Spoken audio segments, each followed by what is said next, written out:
ที่เปิ่งของหมู่เฮาต่างหลายขอกราบไหว้สาบุญญาปารมีธรรมท่านอาจารย์ท่านพระครูอภิวัฒนวิกรมรองเจ้าคณะอำเภอดอยหล่อผู้อำนวยการสถานีวิทยุมวลชนคลื่นสีขาวเพื่อชาวประชาเจ้าอาวาสวัดปากต่างเจริญผู้ดำเนินรายการเสียงธรรมแสงอรุณและรายการอู้จาภาษาธรรม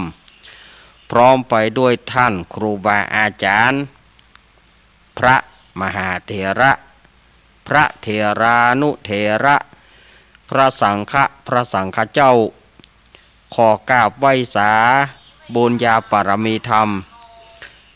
พระเดชพระคุณหลวงพ่อสุนทรธรรมานุโยคที่ปรึกษาเจ้าคณะอำเภอดอยหล่อเจ้าอาวาสวัดพระธาตุคงขาวขอกราบไหว้สาบุญญาปารมีธรรมพระเดชพระคุณหลวงพ่อสาธุกิจจานันท์เจ้าคณะอำเภอดอยหล่อเจ้าอาวาสวัดพระธาตุเจ้าดอยน้อยพร้อมกับตังพระสงฆ์องค์เนนเจ้าทุกรูปทุกองค์ด้วยความเคารพอย่างสูงสุดยิ่งครับผมสวัสดีเจเจแล้วก็ขอสวัสดีพ่อน้อยหนุ่มผาจ้อคนรูปหล่อตัว พร้อมกันนี้อาตมาภาพขอความผาสุขความเจริญในธรรมจงบังเกิดแก่ศรัทธาญาติโยมศรัทธาสาธุชนคนดีเฮาทั้งหลายวันนี้รายการสารธรรมยามบ่ายยามแรงช่วงธรรมะเพื่อชุมชนก็มาปะกับคณะศรัทธาญาติโยมท่ามกลางบรรยากาศฝนตกสุดหนต่างวันนี้อาตมาก็กึดยากจะมาสถานี วันนี้นะกึดยากจะมาแต่ถ้าเราบ่มาก็ถ้าจะจัดที่วัดก็ได้แต่ว่าเราก็แห้งมาหลายการกูเตือกูวันอังคารก็จัดที่วัดแต่ว่าวันนี้ก็มาเหี่ยกรรมมาก็ซ้ำมาซุปใส่ฝนวันนี้ฝนตกแตะตกว่าสถาญาติโยมแต่ก็ฝนจะตกจังมันขาแนมว่าบ่มีลูกบ่มีหลานบ่มีขลึงบึ้งบ้างมามีขเล่มเนาะบ่มีขเล่มแต่นักตามเจตนาเฮาก็มามาจ่ากันทำกลางบรรยากาศจะเจ้าไปหาหมอนี่ฝนตกบ่ครับตกอยู่วันนี้นะก็ทำกลางที่ฝนตกโปรยปลายขึ้นมาจะเจ้าไปหาหมอนี่ฝนตกกี่โมงครับมันตกมาตั้งแต่ตะคืนแล้วมาอ่อยปอกแป๊กปอกแป๊กกะมันมาเมื่อเช้าเมื่อตอนนี่บ่ได้มันบ่หยุดจะเจ้าออกวัดไปหาหมอนี่ฝนตกบ่ครับตกนะกะมันถึงอ่อยฮะนะศรัทธาญาติโยมสาธุชนทั้งหลายรายการนี้ก็รับผิดชอบไปหาหมอ3 ตนในน้อยไปโรงเรียนอยู่ครับไปอยู่ครับท่ามกลางในหมนได้เลยครับบรรยากาศที่ครึ้มฟ้าครึ้มฝนเนาะบรรยากาศเย็นสบายอันนี้สมกับกลางภาษาแต่เนอศรัทธาญาติโยมเนอกลางพรรษาแต่ละต้องภาษาแต่ละแต่บัดเดียวนี่มันจะฝนนักอย่างตะกอนถึงขั้นว่าปืนกระล่างนี่เป็นน้ำบดแบดคงจะบ่มีแล้วเนาะเพราะบัดเดียวขอโถมตีแต่บัดเดียวขอโถมตีโถมตางมันก็เลยบาดน้ำบ่ออกหูตามปืนกระล่างกลางควงนะไม่น้อมว่าจะอยู่บ้าน ฟังในล็อกจัดรายการไอ้หรอยินดีแม่น้อมเนอแม่น้อมสุภาวงศ์ สมัยตะก้อนนี่โอ้สถาญาติโยมเนาะน้ำออกต่ำหูต่ำปืนกะล่างนะตึงตื้อ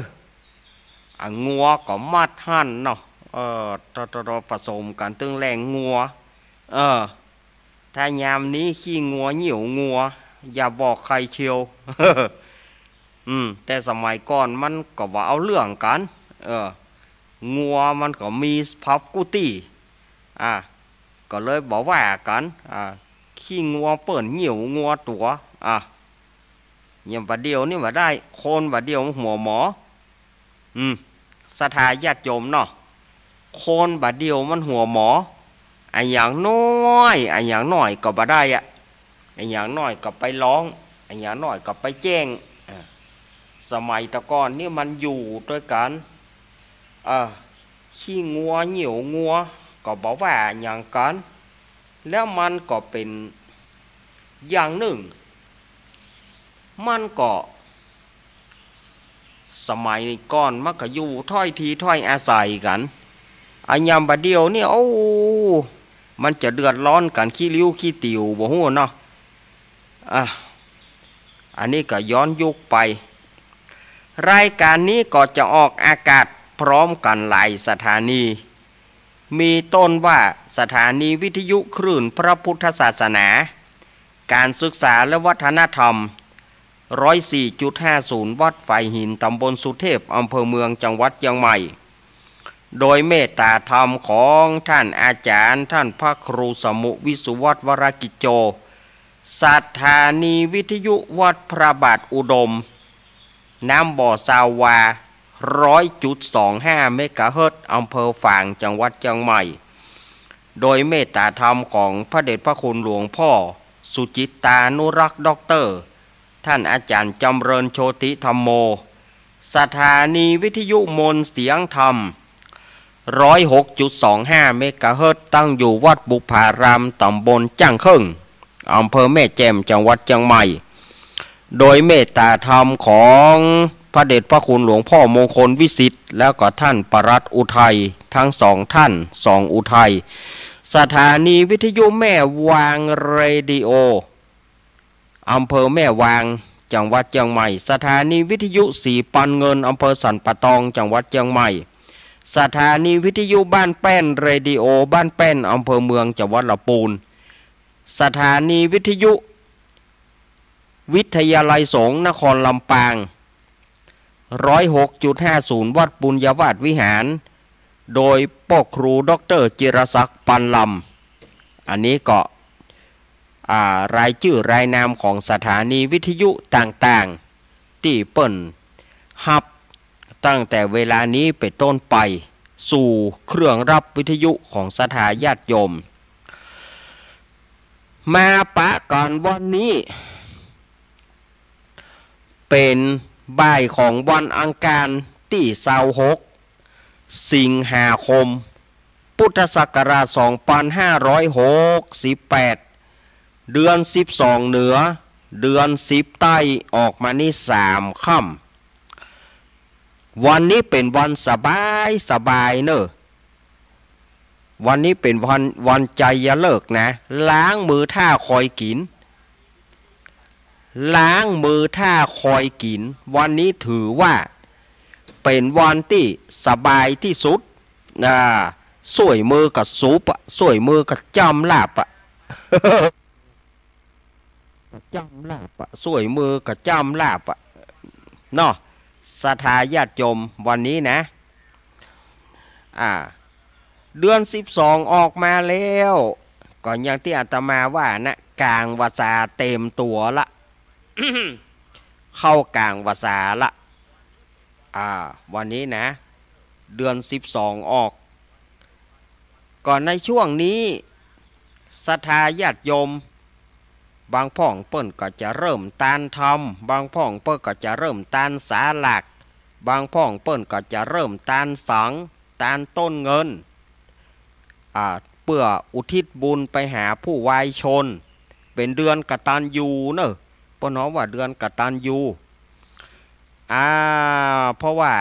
ศรัทธาญาติโยมในช่วงเดือน12นี่ก็จะมีโอกาสที่จะตานหาญาติตั้งหลาย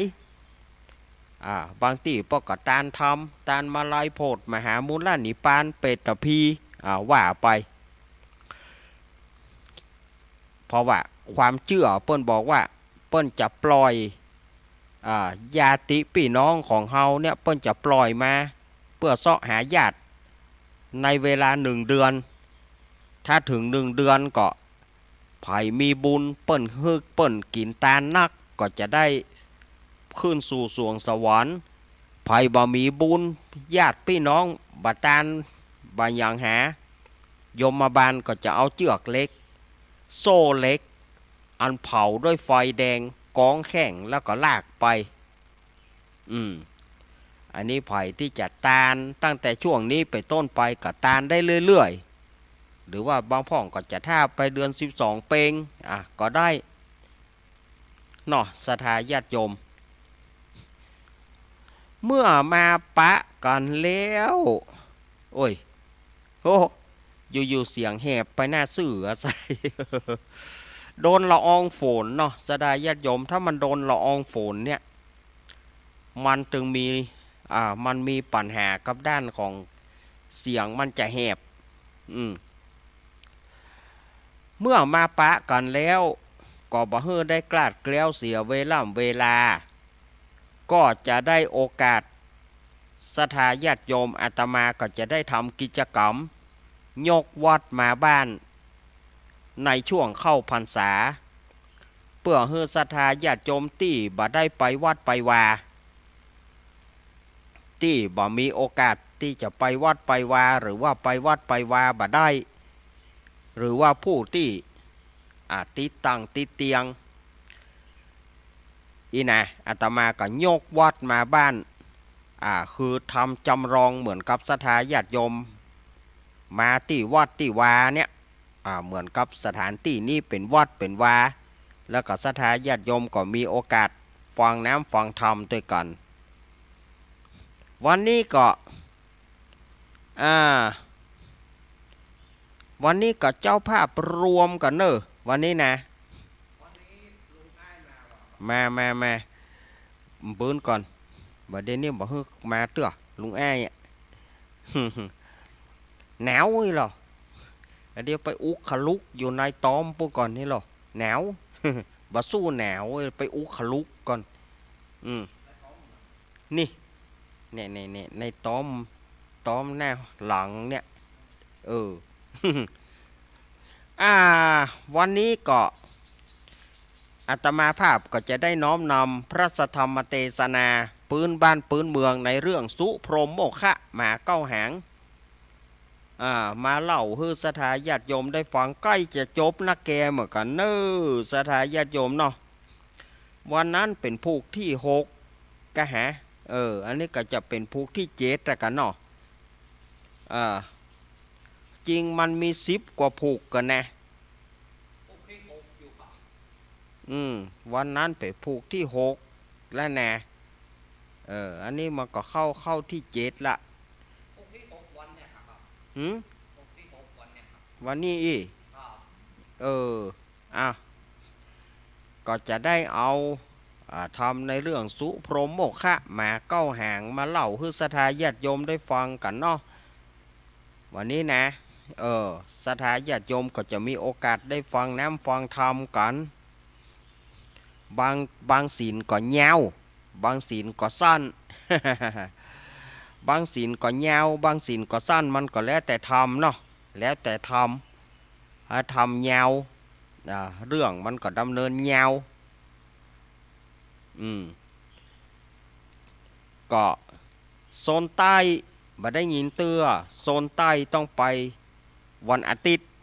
โซนใต้ต้องไปวันอาทิตย์นี่ก็จะโยกวัดมาบ้านเพื่อกับโซนใต้เหมือนกัน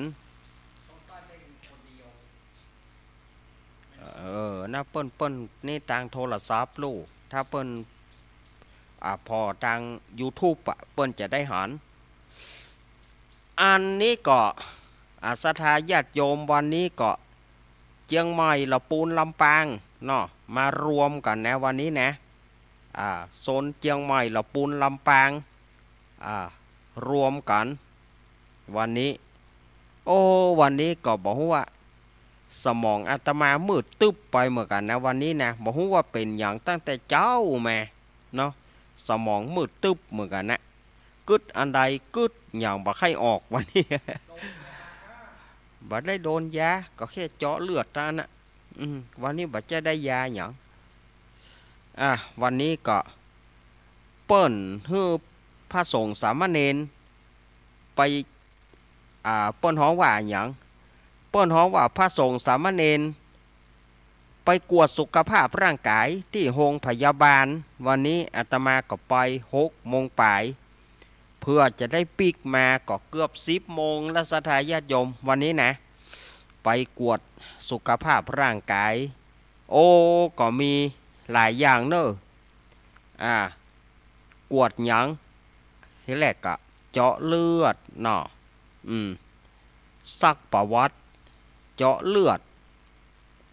จากซักประวัติเจาะเลือดก็ถามว่าเป็นโรคใดน้ำหนักเท่าใดความดันเท่าใดดู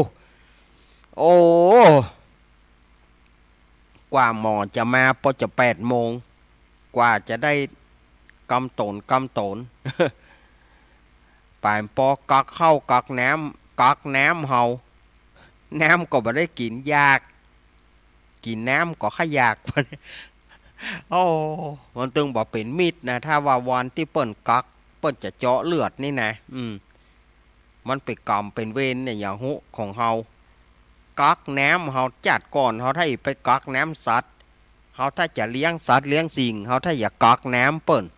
บาดนี้กรรมมันมาตานแต่ไหนสถาญาติโยมบ่เฮือได้กินน้ำกินท่าวันไหนเปิ้นกักก็มันก็ดูว่าอยากกินน้ำนี่จนว่าคอนี่เจ้าพอแห้งเงาเจาะเลือดแล้วเอาไปเอ็กซเรย์นะเอ็กซเรย์ปอดเอ็กซเรย์ปอดเอาเขาไปเอ็กซเรย์หะเมาะถอดมดผ้าท่อนบนเอานี่นะผ้าจีวรอังสะนี่ถอดหมดอะเหลือกระตัวเฮาเข้าแม่เหลือกระตัวเฮาเข้าแม่กับแผ่นนั่นแผ่นเอ็กซเรย์นะเอาหน้าอกเข้าแม่ฮันโอ้ไปได้ใหญ่ตายแหละผ้าเอาผ้าตังบนเนี่ยเอาออกเพราะว่าผ้าอังสะเฮามี10อย่าแม้แต่ว่าผ้ามี10ก็บ่ได้และอีกอย่างหนึ่งในโทรศัพท์กานาฬิกาเฮากายากาอีหลุงตุงนางเปิ้งเอาเฮือออกหมดเอาออกแล้วก็เหลือกระตัวเอาเข้าแมะกับแผ่นเอ็กซเรย์โอ้ป้ากลัวไปซื้อเปิ้นกลัวมันไปซื้อระเบิดซื้ออย่ามัวบาเดียวเปิ้นตึงบ่เฮือเอาออกบ่เฮือเอาอันนี้แม้แต่10 ผ้ายังบ่ได้10 ผ้าเข็มกลัดเข็มเกิดเนี่ยเอาออกหมดเอาออกหมดเหลือกระตัวร่างสร้างเหลือกันหน้าอกเนี่ยเอาเข้าแมะแผ่นเมื่อเอาหน้าอกเข้าแมะแผ่นแล้วก็ได้ท่านฉันเข้าก็เนาะมีข้าวต้มขนมเบเกอร์ต่อมาก็กับพ่อขุนเจ้าบ้านดงหลวงตุลุงลัดนะแล้วก็ตุลุงเกี้ยววัดตะลุกบ้านสารก็ไปนั่งฉันด้วยกันสามเณรหลายรูปนั่งฉันข้าวต้มฉันข้าวต้มแล้วก็แผนกมากวดตรวจฟันวะตรวจตาวะมีแหมล่ะอาตมาขอยกมือคุณหมออาตมาบอกกวดเนื้อตานะอาตมาตุ้มหันอาตมาบอกกวด อันกะเจ้าตัวบอกกวดเพราะว่าเฮาหันอยู่แล้วจะกวดอะไรอย่างแหมหมอกวดฟันนี่กวดกะกวดฟันพอเขากวดฟันมาบอกว่าท่านต้องไปถอนเขาตุ้มถอนดูมันบาดใจเจ็บใจหยังเพียงแต่มันคอนอยู่นี่บาดใดไล่ฮื้อเขเขาไปจักออกว่ะโอ้หอมจักออกรู้เขเขาไปจักติ๊กๆ อืมก็มันบัดเจ็บใจอย่างนี้มันคอนก็คอนของมันมาอยู่หน้าที่ของมันนั่นเนี่ยนะเฮ้ยมันไปตามธรรมชาติของมันเออปะเตอว่าหรอปะเตอมีกรรมขอเปิ้นว่าใดพุทธปันปูนเนี่ยมาลุนอย่าไปก่อนขอให้อายุหอนปอปันก้อยไปตัวกันพระวันตูเมอ่ะเฮากับใบอย่างมันอะหมอก็ให้เฮาไปจากออกนะเฮาไปจากเฮาเสียวเฮาหันหลายคนละเฮาปะหลายคนละบางคนเปิ้นหลอนโหบะเปิ้นเจ็บโหบะเจ็บโหถอนโหเปิ้นออกดิบออกแดงโอ้เฮาตึมถอนแต่แจ้งแห่มันเถอะถ้ามันจับหลอนก็ให้มันไปคนเดียวของมันเขาตู้บัดถอนมันออก ก็เลยมาเหียมาเหียมาก็โอ้มาก็พอ10 โมงเอา10 โมงก็ศรัทธาญาติโยมเปิ่นก็มาเอี่ยววัดเอี่ยววาแต่บ่อู้เปิ่นก็ยังหน่อยเนาะอู้เปิ่นหันนี่ก็ขอนอนกำก่อนเนอะวันนี้จะได้ไปจัดรายการก็ขอนอนกำก่อนขอพักกำก่อนพักมาโอ้ฝนตกมารัศทาญาติโยมตะกี้นะฝนตกแตะตกว่าอาตมาก็ว่ามาบ่ลูกกะก็ฟืนใจแต้ๆนะวันนี้นะหมอกจักเมียวออกศาสตร์นะ หมอกจักเมียวออกศาสตร์นะสดาญาติโยมวันนี้นะหยุดยาวหยุดยาว แต่ก็มาอยู่เนาะอ้าวจะไปอู้นอกท่านอาจารย์ศรัทธาญาติโยมพร้อมแล้วพร้อมแล้วกะโอ้ศรัทธาญาติโยมเต็มศาลาขอโทษเอาเข้ามาเอาขันดอกอย่าเข้ามามาป้อจ้าป้อใจเฮาป้อจ้าป้อใจเฮาเอาขันดอกเข้ามาเอาขันดอกขันดวงอย่าเข้ามาเลยขันเกี้ยวตั้งสงตั้งสามเอาเข้ามาเอาขันดอกขันสูมาเข้ามากันทำเข้ามาเนอเอาเข้ามาอ้าวศรัทธาญาติโยมเฮาก็เจ้าภาพวันนี้ก็มีกลุ่มของแม่จันเรือนสายแม่เดือนเพนทิมวางแม่กันดาศรีเนตรป่ออุดมพุทธวงศ์ศรัทธาตั้งหลายเนี่ยป่อสะอิ่งพลกลางแม่ปีสาวบัวลองยะสินทุปีสาวบัวลองยะสินทุอีปีบัวลองอีปีบัวลองห้วยห้าบ้านห้วยห้าเนอะเอามาเอาก็ป้ออุดมจุดเทียนทูปปู่จาพระรัตนตรัยเนอแล้วป้อครูด็อกเตอร์จิรศักดิ์ประเคนขันศีลประเคนขันขอศีลเนอพร้อมกันแล้วเนาะพร้อมกันแล้วศรัทธาญาติโยมบัดต้องฟังอู้กันแน่นะเฮ้ยแต่เข้ามาก็อู้กันโจจาเอามาโอ้วันนี้คนมากหน้าหลายตาวันนี้ฝนตกบัดลำไยก็ใกล้จะเสี่ยงไผ่ก็เลยบอกไปทางใดเนาะลำไยก็ถูกเขียปีนี้ปีหนึ่งบอกซื้อขว้างกันซื้อบัดเจ้าว่าซื้อไปอย่างนะซื้อขว้างเนาะเขาก็เลยพ่องก็เลยบอกเอาละนี่เนาะวันนี้เดือน12เข้ามาศาลายังว่างเข้ามามันอยู่ตั้งนอกฝนตกบัดถ้าว่าจะตกฝนตกอยู่ตั้งนอกบ่ไหวพ่อแม่เหยเอาเข้ามาศาลาในนี่ยังว่างอยู่ปะเลอะปะเตอกว้างปะเลอะปะเตอเข้ามาแล้วไปอีบญาติกันก็จนลืมเนาะไปเก่าหน้าแข้งเปิ่นหวังว่าหน้าแข้งตัวเก่า เก่าหน้าแข้งเปิ่นขาดหมอหูคิงตีนไปเน็ต เก่าหน้าแข้งเปิ่น ยุ่งแต่เก่าหน้าแข้งเปิ่นนี่นะเก่าหน้าแข้งเปิ่นขาดอ่ะหวังว่าหน้าแข้งตัวเก่าอ่ะเอาพร้อมบอเปิ่นแต่กี้ปออุดม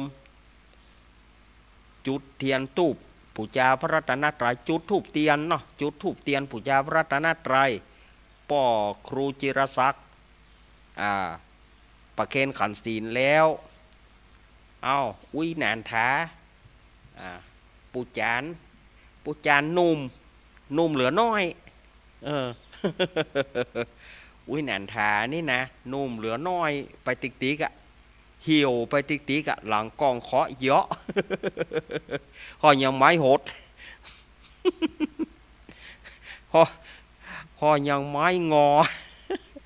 หลังกองไปเคาะเยอะดีไข้หัวเนาะอ้าวได้เวลาแล้ว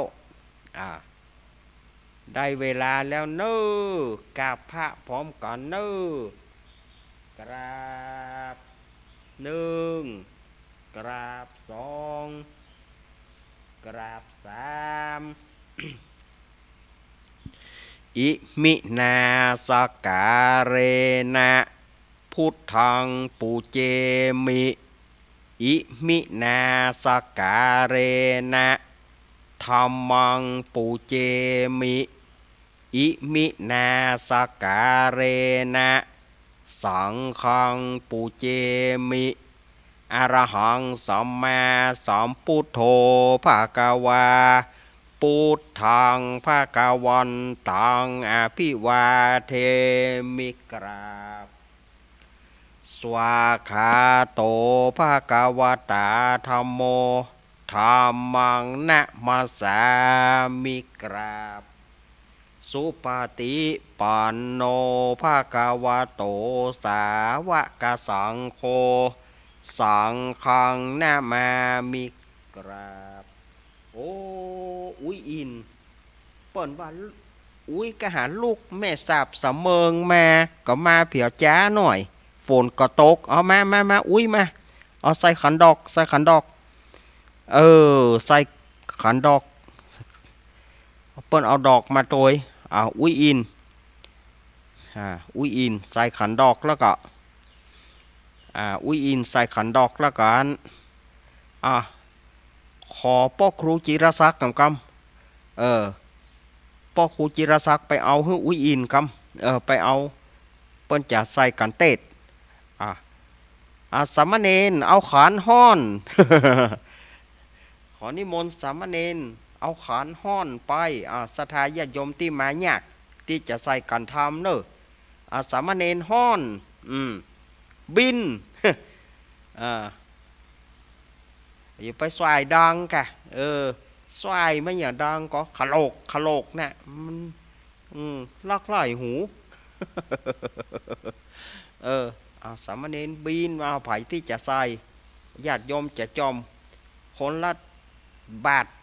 ก็ได้จอมไปสำหรับการเทศในวันนี้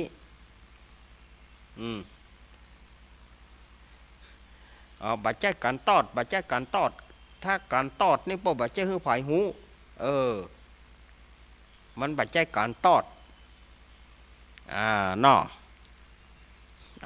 สามเณรห่อนไปแล้วก็หมู่เฮาศรัทธาญาติโยมเฮาก็ฮับศีลก่อนสมทานศีลก่อนเอาอุ้ยแหนน มะยังพันเตติสารเนนาสาหาปัญจศีลานิยาจามะทุติยมปีมะยังพันเตติสารเนนาสาหาปัญจศีลานิยาจามะตาติยมปีมะยังพันเตติสารเนนาสหปัญจศีลานิยาจามะนะโมตัสสะภะคะวะโตอะระหะโตสัมมาสัมพุทธัสสะนะโมตัสสะภะคะวะโตอะระหะโตสัมมาสัมพุทธัสสะนะโมตัสสะภะคะวะโตอะระหะโตสัมมาสัมพุทธัสสะ พุทธังสรณังกัจฉามิ ธัมมังสรณังกัจฉามิสังฆังสรณังกัจฉามิทุติยัมปิพุทธังสรณังกัจฉามิทุติยัมปิธัมมังสรณังกัจฉามิทุติยัมปิสังฆังสรณังกัจฉามิตติยัมปิพุทธังสรณังกัจฉามิตติยัมปิธัมมังสรณังกัจฉามิตติยัมปิสังฆังสรณังกัจฉามิติสรณะขมนังนิธิตังอามะพันเตปานาติปาตาเวระมณีสิกขาปะตังสมาธิยามิอะทินนาทานาเวระมณีสิกขาปะตังสมาธิยามิ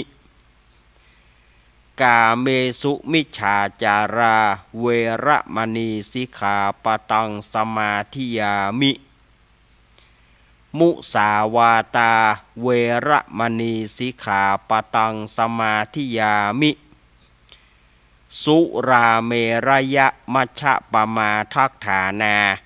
เวระมณีสิกขาปะตังสมาธิยามิ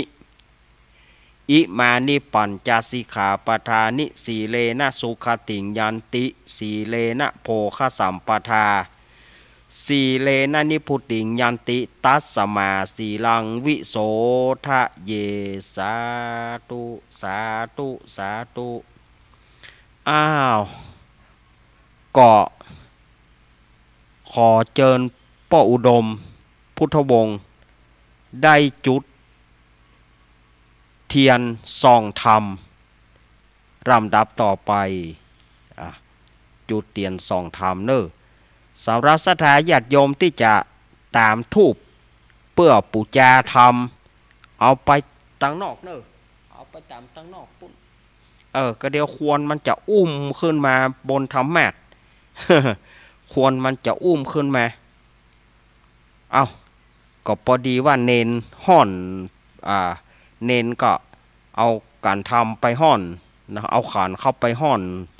ญาติโยมก็จอมกันเข้ามาโอ้ไปสวะกะเนนเอามาที่กรรมการก็เอากรรมการก็มาเผียสวะโบได้ใดหอหน่อ หอกขนังเฮ้ยเอามาวางที่กรรมการกะกรรมการเปิ้นจะเอาไปนับคนเดียวเปิ้นเอามาถึงสวะโบเอาวะบ่ได้ความแต่ อ้าวต่อไปก็จะได้ฟังธรรมกันแล้วเนาะวันนี้ก็ศรัทธาญาติโยมตั้งฟังก็เป็นเจ้าภาพกันนักอยู่เนอะแม่กนกพิษชัยนาแม่ระพีพันธ์แม่มาริวันแม่บุญปันเจ๊กนกพิษแล้วก็ป้าน้อยบุญปันมโนคอนป้อบุญศรียานะแม่บัวพัดกุลันแม่สาวรักษ์อภิวงศ์แล้วก็ศรัทธาญาติโยมตังอำเภอฝางแม่ไอชัยประการก็ห่วมกับเป็นเจ้าภาพแถมนะวันนี้นะเนาะตังลำปางก็มีตังลำปางก็มีปกครูดร.จิรศักดิ์ปันลำเป็นประธาน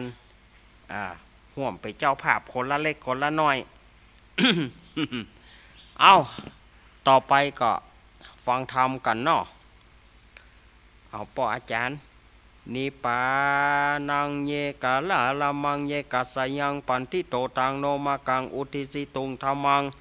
ธรรมามุตตมังปัจจังอาราธนังกะโล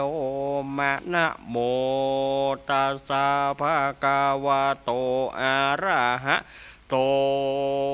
สัมมาสัมพุทธัสสะสาธะโบฟังราโสตุจานาสะปุริสะตังลาย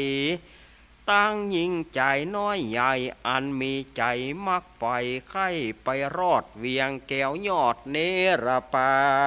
นจริงได้ฮื้อตาลเข้าน้ำวัตถุพร่ำปัจจัยสินดวงใส58ได้กดแขวดสืบกันแม่ขอศรัทธาตั้งหลายจงฟังไปแต่เก้าทลาบต่อเต้าสุดไปเฮาจักปริยายหลายแลบ่เว้นแว่บทใดในกาลาวันนี้ก็หากเป็นวันอังคารที่26 สิงหาคมพุทธศักราช2568มาดว่าเดือน12เหนือออกมานี3ข้ามพร่ำว่าเป็นวันดีขอศรัทธาตั้งหลายมวลหมู่จงตั้งโสตะอยู่ดาฟังไปบาดนี้แดเตอเอานี่ก็ได้ขึ้นซอยทำฮื้อแล้วเนาะ มาถึงผูกที่แล้วเนาะผูกที่แล้วนี้เนื่องโดยว่าเจ้าสุพรหมไปกินของ3 สิ่งที่เมียถึง3ห้ามไว้ก็คือแกงไข่มดแง่มแกงงูแล้วก็แกงจิ้นยักษ์บอกว่าเจ้าสุพรหมเนี่ยมีเหมือนด้วยว่าเป็นกรรมบังตาบังใจก็ลืมไปหมดเมาหลงรสชาติของอาหารก็เลยไปกินแกง3 สิ่งนี้ส่วนว่านางลูกสาวพญามดแง่มลูกสาวพญายักษ์ลูกสาวพญานาคอยู่บ่ได้เจ็บหัวมัวตาเจ็บหัวดิ้นจ่งดิ้นจ้างก็เลยลานางไข่ฟ้าบอกพี่นายเฮ้ยข้าอยู่บ่ได้แล้วเจ้าปี่ทำพิษแล้วเจ้าปี่ทำแสบแล้วบอกเพื่อแล้วว่าจะไปกินของเหล่านี้แต่เจ้าปี่ก็กินเอาเลี้ยวเจ้าเขาอยู่บ่ได้แล้วปี่นายเจ้าจะปิกไปแล้วนางตั้งหลายก็ปิกบ้านไผ่บ้านมันปิกเมืองไผ่เมืองมันส่วนว่านางไข่ฟ้าก็เจ็บหัวมัวตาเป็นตามืดตามัวเหมือนกันก็เลยเอาครัวฝากไว้กับหมาเก้าแหงแล้วก็หนีขึ้นไปบนจันฟ้าปุ่นเมื่อเจ้าสุพรหมปิกมาหมาเก้าแหงก็เลยเล่าให้ฟังแล้วก็ต่อว่าต่อขานเฮือกับเจ้าสุพรหมว่าเหลือกำนางตั้งหลายสั่งไว้เจ้าสุพรหมก็เลยว่าจะไปตวยหานางตึงมดหมาเก้าแหงก็ฮับอาสาจะไปส่งวันนั้นอาตมาเล่ามาตึงนี้นะต่อไปนี้ก็จะมาเล่าต่อไป มาเล่าต่อไปแหมเนาะเจ้าสุพรหมกับหมาเก้าหางก็เลยจวนกันออกเดินทางไปเข้าป่าไป โอ้เข้าป่าเนาะในป่านั้นน่ะก็มีสิ่งสาราสัตว์ตั้งหลาย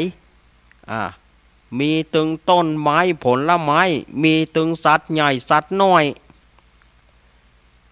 ตึงหมาเก้าหางแล้วก็เจ้าสุพรหมก็เก็บผลหมากลากไม้หมูนะกินเพื่อประทังความหิวจวนกันเตียวไปจนไปถึงแม่น้ำแม่หนึ่งนะคำว่าน้ำแม่เนี่ยศรัทธาญาติโยมก็บ่ต้องถามแล้วว่ามันกว้างหมอกใดแม่หนึ่งเนี่ยมันกว้างนะอู้ถึงน้ำแม่เนาะโอ้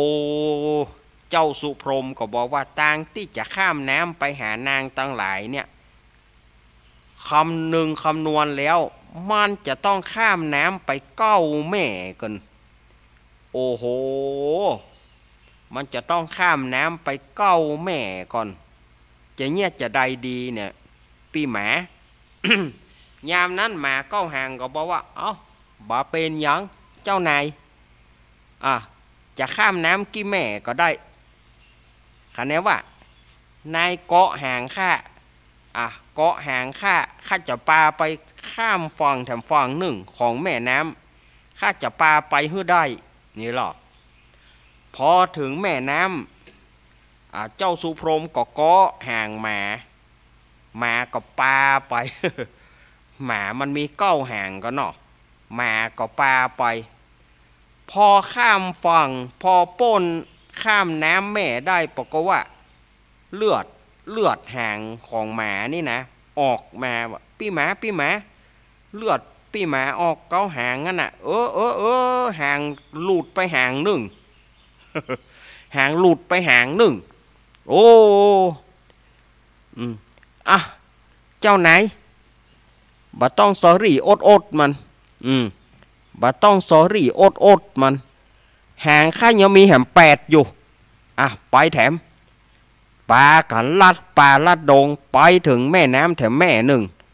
หมาเก้าหางก็เลยบอกว่าเอาไหนเกาะหางข้ามาโอ้พี่หมาเฮยพี่หมาก็หางพี่หมาซดไปละหางแล้วหลุดไปหางแล้วเนี่ยข้าก็บอกใครก็นะเชื่อกะมีแหม8หางก็รู้ไปเตอร์แน่เจ้าสุพรหมก็เกาะหางหมาไปพอข้ามน้ำแม่ที่สองพี่หมาเลือดพี่หมาออกคำละเลือดเก้าหางพี่หมาออกคำละหลุดไปหางละ หลุดไปหางละก็เหลือ7หาง เหลือ7หางโหหมาเก้าหางก็เจ็บปวดละกับกำนะแต่ก็บ่ย่อท้อนายหางข้าเหลือหำ7อยู่รู้ไป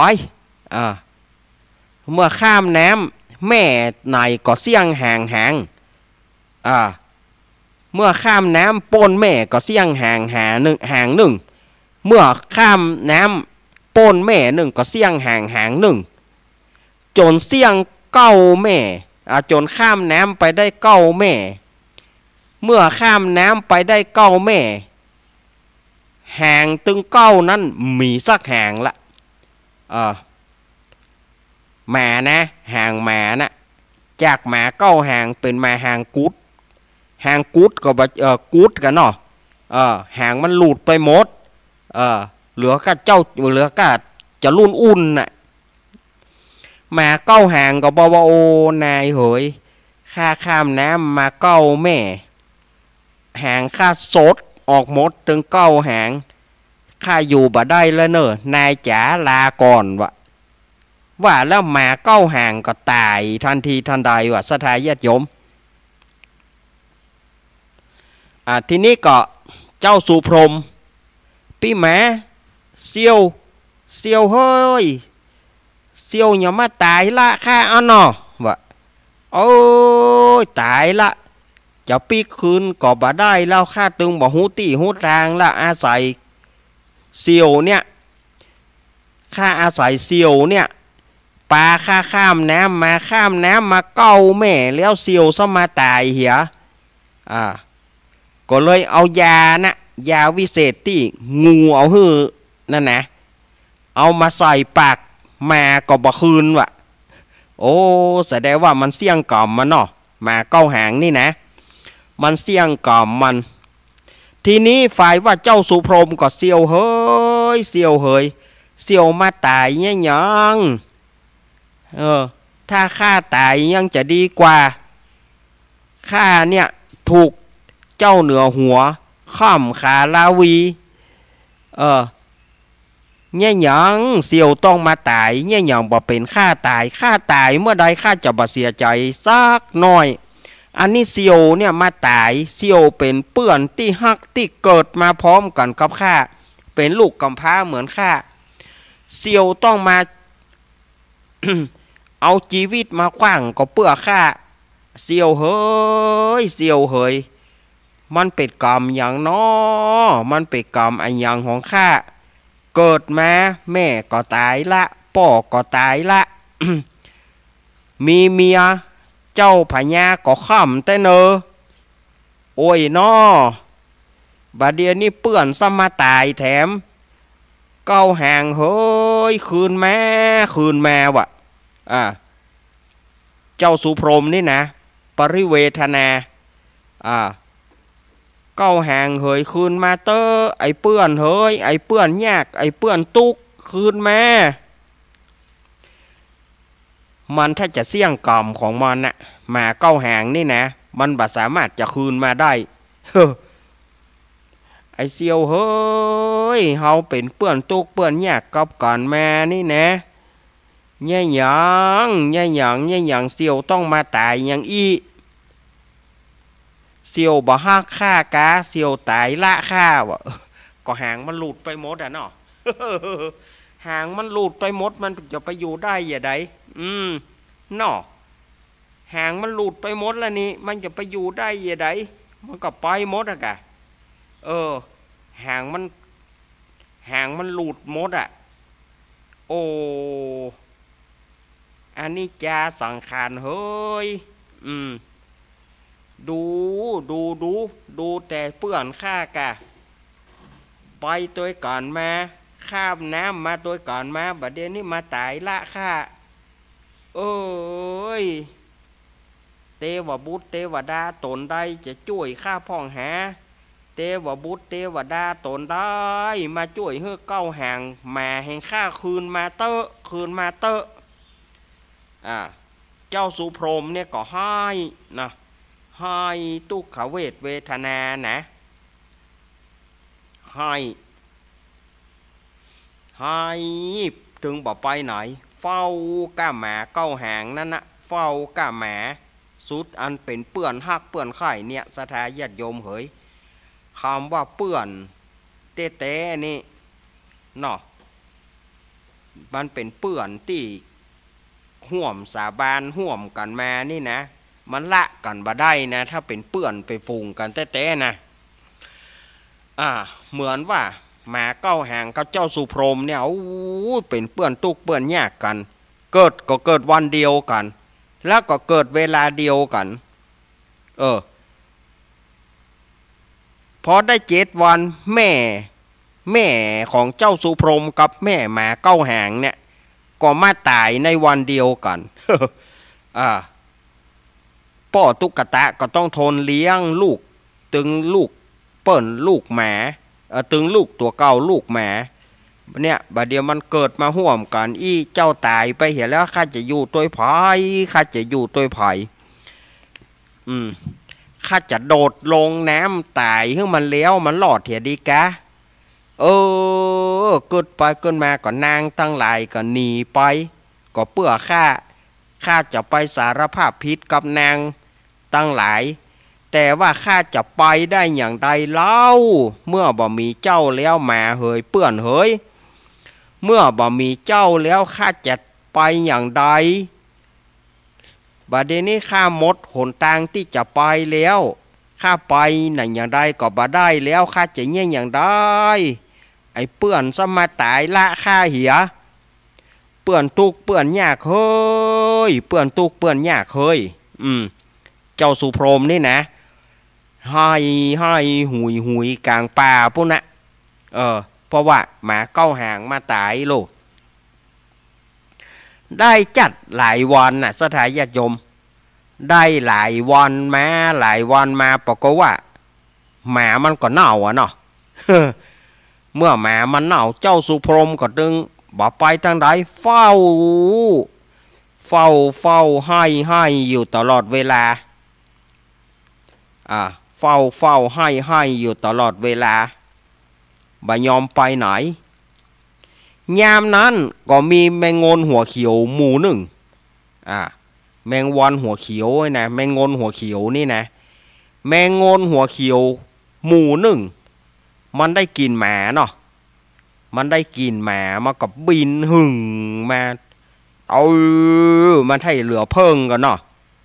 ถ้าจะเหลือเพิ่งเหลือมิ้นกันนะเนาะมันบินกันมานะหมู่ใหญ่นะแมงงนหมู่นี้หมู่ใหญ่เลยบินกันมาบึ้งบินกันมากับมันก็ตัวกินหมาเน่านะมาเมื่อมาก็ มาหันเจ้าสุพรหมให้อยู่กับซากหมาเน่านะก็เลยบอกว่าโอ้นายมาให้อยู่อย่างนี้ก็ข้าให้เปื่อนหยังเปื่อนหัวข้าตายนี่เสี่ยวข้าตายนี่ไผคือเสี่ยวของนายนี่หรออันนี้พญาแมงนหัวเขียวถามนะก็เนี่ยหมาเนี่ยเป็นเสี่ยวข้าเกิดวันเดียวกับข้ามันเป็นเสี่ยวที่จงรักภักดีต่อข้าบัดเดี๋ยวนี้มันมาตายละข้าโอ้นายจะไปไหนนายจะไปไหนข้าออกจากบ้านจากเมืองข้าที่เมืองพาราณสีข้าจะไปขึ้นไปฮับนางไข่ฟ้าอันอยู่สวรรค์จันทร์ดาวดึงแล้วก็ไปฮับลูกสาวพญามดงามลูกสาวพญายักษ์และลูกสาวพญานาคเขาหนีไปบ้านไปเมืองกับพ่อข้านั่นนะไปต้นเหตุข้าบ่ฟังกำเขาบาเดียวเนี่ยเปื่อนข้ามน้ำได้เก้าแม่บอกก็ว่าห่างปูดมดเมื่อห่างปูดมดเปื่อนข้าก็เลยมาตายนี่ข้าก็เลยจะไปตั้งใดก็บ่ได้จะปิกคืนเก่าก็บ่หูสี่ละจะปิกคืนเก่าก็ปิกบ่ได้จะไปตั้งหน้าก็ไปบ่ได้เปื่อนข้าตายอย่าแล้วโอ้พญาแมงนหัวเขียวก็อินดูเนาะไหนว่าดีว่าแต่ข้าขอกินซากหมาเน่าเนี่ยบ่บ่ฮื้อ มันเป็นเปื่อนของข้าบ่ฮื้อนายเหยนายต้องยึดหลักธรรมของพระพุทธเจ้าที่เปิ้นสอนกันมาว่าอันนี้จังทุกขังอนัตตานี่หรอไม่งนหูธรรมตัวพญาไม่งนหัวเขียวหูธรรมตัวอันนี้จังคือความบ่มั่นบ่เที่ยงของสังขารนี่หรอไม่งนลวกแต่อันนี้จังคือความบ่มั่นบ่เที่ยงของสังขารตั้งหลายที่เปิ้นสวดธรรมวัดเย็นกันน่ะรูปังอันนี้จังรูปเป็นสิ่งที่บ่มั่นบ่เที่ยงเห็นล่ะหูคว่ำเงี่ยงไปแม่อันนี้จ่ามันตึงบ่มั่นบ่เที่ยงทุกขังคือความทุกข์เหมือนที่นายทุก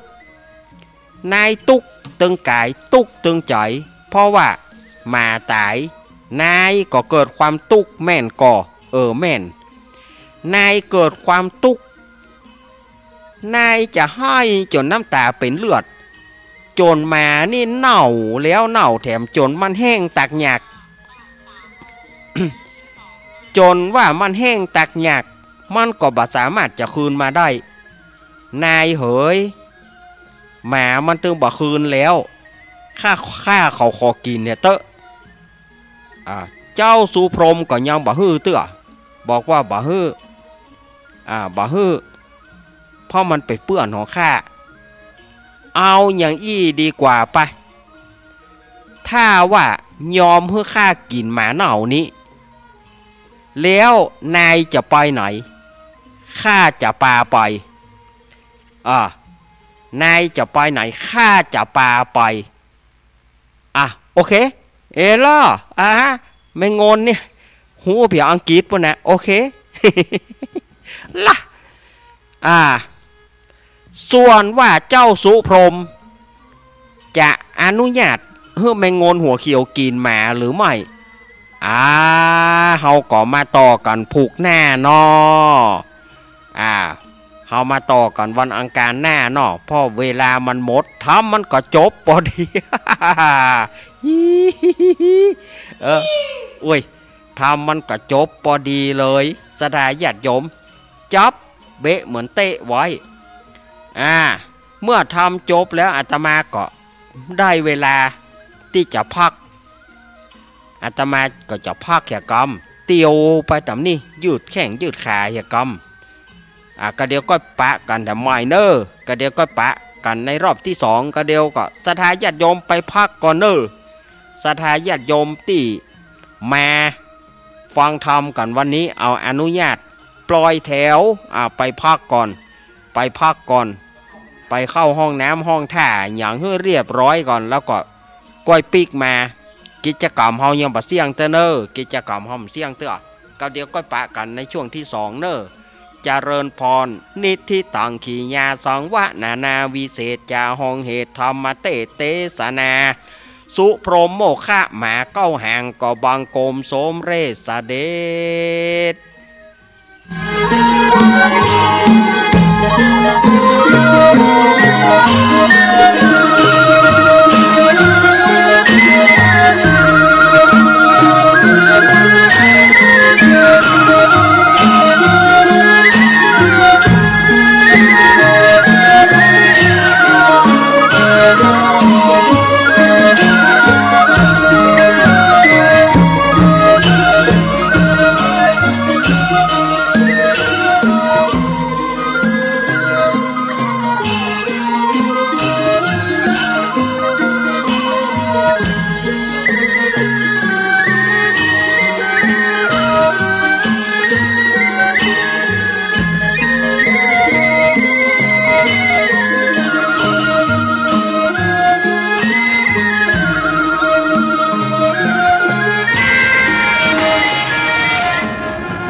ดอกบัวดอกหนึ่ง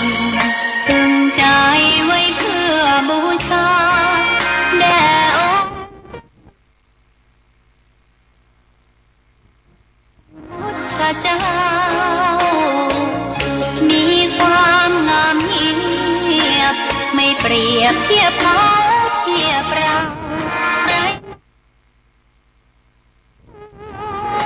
แต่เจ้าก็คือดอกบัวด้วยความสัตย์ซื่อยึดถือความดีเป็นหลักใครรักไม่จมปลักมอ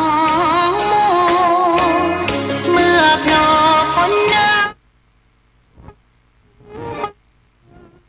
ในตัวไม่ยึดติดในตมชั่วขอเป็นดอกบัวดอกดีใคร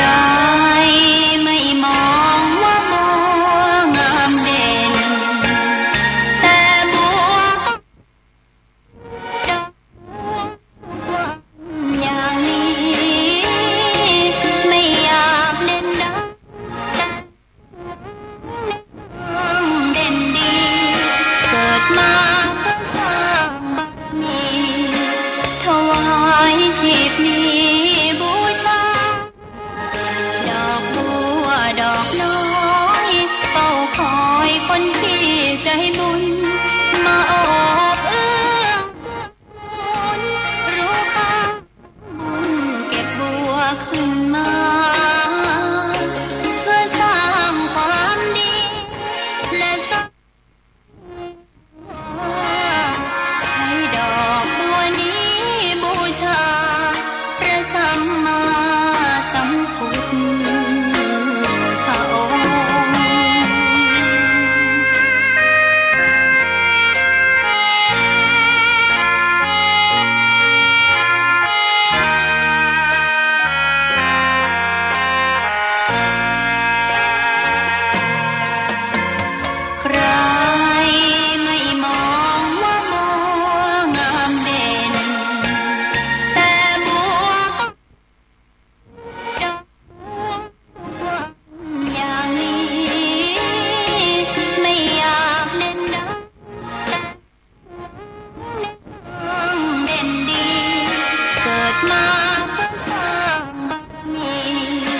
ถว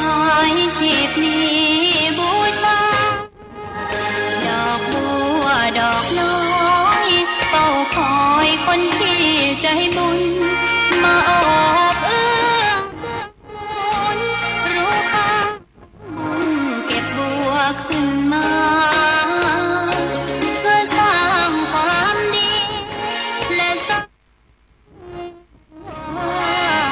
ใช้ดอกบัวนี้บูชาพระสัมมาสัมพุทธ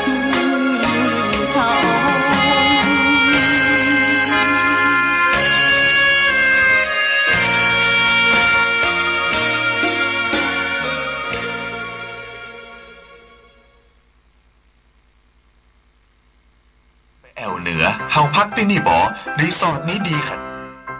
น้องๆหน้าหนาวนี้ไปแอวเหนือเฮาพักที่นี่บ่รีสอร์ทอุ่นระบบแก๊สหอมแต่ก็ต้องระวังนะ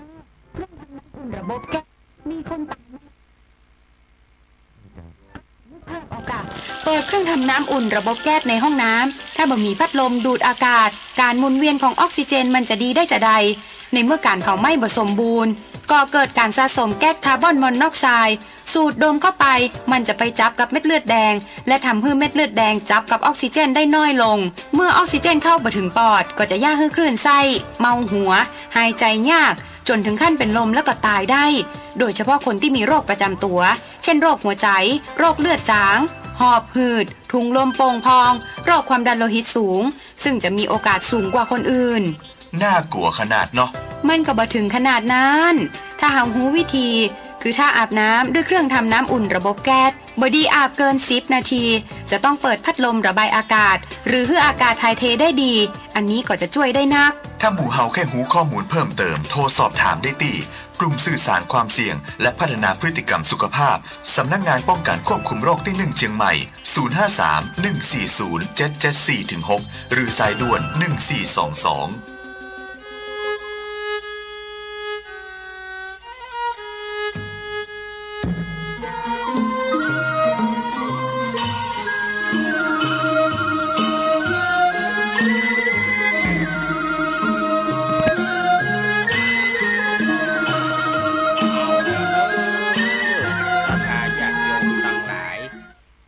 ปะกันช่วงที่2ของรายการสารธรรมยามบ่ายยามแรงช่วงธรรมะเพื่อชุมชนท่ามกลางสายฝน ท่ามกลางสายฝนที่โปรยปลายลงมาโอ้บ่เมินบ่นานนี่นะกวางจะออกละกวางก็จะออกขี้กุงก็จะออกละสถานญาติโยมเหยกวางก็จะออกละขี้กุงก็จะออกละอึ่งนี่บัดเดียวนี่ไผ่บักกินละมันเป็นยางมันเป็นเลือดเปิ้นบักกินแต่อึ่งมันต้องมีอยู่ละแต่ว่าขี้กุงขี้กุงกับกวางนี่กวางนี่มันมีหรอกกวางโซงกวางแซมกวางกี้ นี่อย่างอึ่งนี่บักกินล่ะเพราะมันเป็นเลือดมันมีเลือดเปิ้นหมอเอาบัดเดียวเนี่ยมันขาว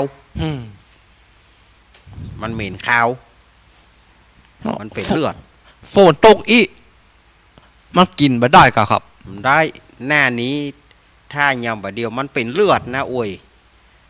ก็ถึงว่ามันเป็นเลือดนะเปิ้นบ่เอาเปิ้นเอาแน่นได้ครับหน้าหัวปีปุ่นมันตกหัวทีปุ่นที่มันตกหัวปีมันตกนักๆปุ่นมันออกมากำแรกๆปุ่นอันนะเปิ้นเอากันบัดเดี๋ยวนี้ปล่อยบ่เอาละให้ย่างมือหนึ่งไข่มากับหมีละไข่มันทอกไข่หมดละมันเหลือก็แม่เท่ามันแล้วมันเป็นเลือดไปข้าวไผ่บ่กินแต่คืนได้ยินโรคเครื่องคืนไปเพะพ่องมาครับอาหารปลายนี่มันต้องมีอันหมอปลายอ่ะเขาไปซองอันอย่างกันนักแหนแต่ฝนก็บอกแจ้งว่ามีนักมีแหนแต่ว่าศรัทธาญาติโยมนะมากันแล้วเนาะโอ้ลืมไปแต่เข้ามาในศาลาเพะเข้ามาในศาลาเพะลุงไอ้โบตัวนะครับยังว่างอยู่นอกฝนมันตกเอาเก้าอี้นะ นั่งบ่ได้ก็เก้าอี้เก้าอี้ถึงมีปะเลอะปะเต๋อเอาไหมลุงลุงไอ้โบครับเสริมกันแม่เสริมกันแม่เสริมกันแม่ก้นผายก้นมันเนอแฮมบื้นนะลุงพี่ไอ้โบครับมานึงมาคนเดียวมันนะช่วงเล่นละครเมื่อก่อนไม่แม่บอกลุงไอ้พี่ไอ้โบนี่บอกมาฟังทำเตเปิลก็ครับแม่อย่างเงี้ยมาเล่นได้ไงแกศรัทธาญาติโยมมาถึงแล้วบอมาถึงแล้วก็ต่อไปก็เชิญท่านหัวหน้าสถานีวิทยุแม่วางเนาะเยิงขอนเชิญท่านหัวหน้าสถานีวิทยุแม่วางเยิงขอนแล้วก็เป็นเขาเป็นถ่ายครับบ่หูเหมือนกันไม่วางบ่หูจื้อเปิ้นเอาแล้วก็สถาญาติโยมก็เกียมเน้อเขาจะโยงขอนนะนะเอาป้อดมจุดเตียนป้อดมจุดเตียนแห่งกำเอาป้อดมมาจุดเตียนแห่งกำเน้อจุดเตียนแห่งกำป้อดมจีเตียนแห่งกำหนึ่งเขาจะได้สุมาขวดตาลเนาะเอาป้อแนนสุมาขวดตาลสุมาแก้วทั้งสามสุมาแก้วทั้งสาม สุมาแก้วทั้งสามเนอโยสานิสิโนวาราโพธิมูเลมารังสาเสนังมหันติงวิจโยสัมโพธิมากันจิงวานันตัญญาลโนโยโลกุตตโมตังปนามามิพุทธังตังปนามามิธัมมังตังปนามามิสังฆังสาธุโอกาสะพันเตกะแต่พติทาไรรัตนพันแผ่วพระเกี่ยวเจ้าสามภาการและพระปัญจเกี่ยวเจ้าตั้ง5จำพวกอันมีสรีทรัพย์ปัญญูพระพุทธเจ้าตนเป็นเก้าเป็นประธานเกี่ยวตั้ง3จุแห่งจุตินบน้อมกลี้ปูจาพระกวาอันกุลพระพุทธเจ้ามี56กุลพระสัทธรรมเจ้ามี38นบน้อมแขวดใส่กราวกุลพระสังฆเจ้ามี14นบน้อมกลี้ปูจังกุลพระวิหารังมี80,000ยกย่อยื่น4ปันดวงนบปันปวงตั้งพระบาทพระธาตุเจ้าเจดีย์ตั้งเก้าไม้สลีมหาโพธิ์ผู้คาตั้งหลายจักขอสุมาลาโตดขอได้โพดคุณนาบัดนี้ก็ได้หมายมีมูลรัศธาผู้คาตั้งหลายก็ได้ปากันมารักษาศีลรักษาเมตตาภาวนาฟังธรรมเทศนาก็บัวระมวลดีแล้วจะขออำลากาดแก้วขึ้นเมื่อสู่เคหาจึงมีมัทุบุภาราชาตั้งดวงดอกเข้าตอกพร้อมเตียนงามปันเป็น3โกธากปัทมวิภาคในเบื้องต้นหัวตีผู้ขาจักขอสุมายังพระมุนีภายโพดขอเฮือได้ป้นจากโตดโตสาส่วนตุติยาวิภาคโกธากอันทวน2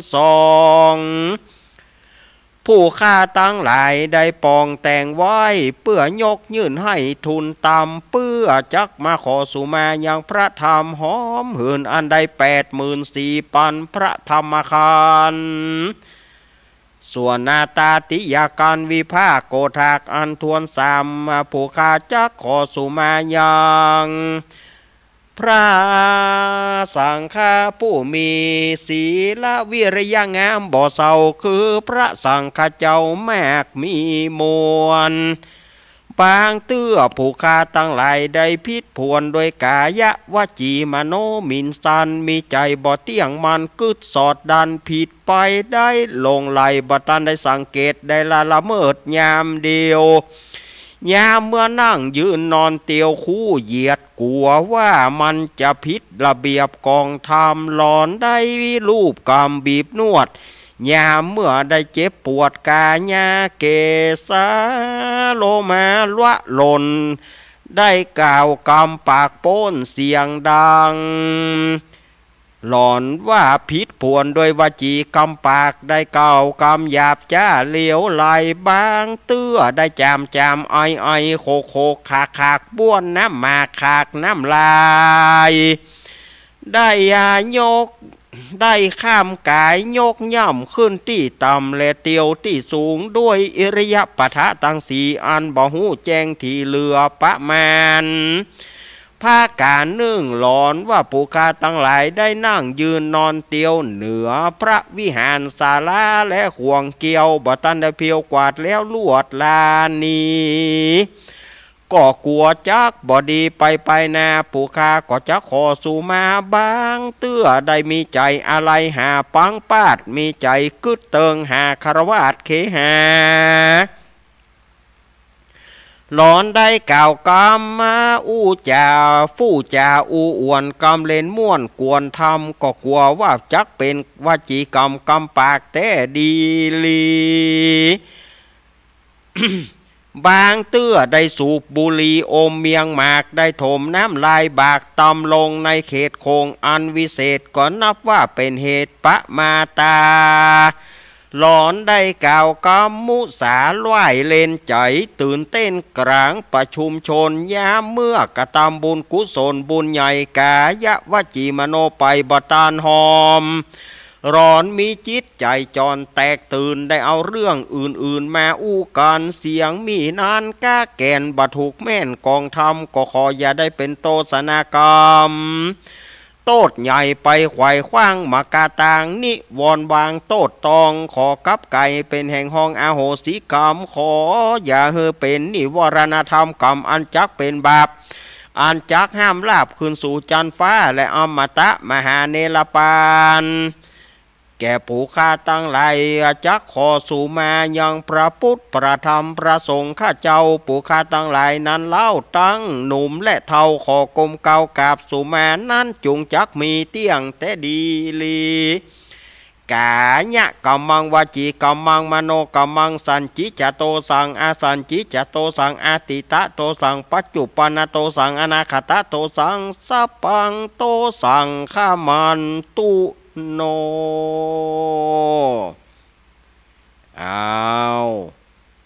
ได้สู่มา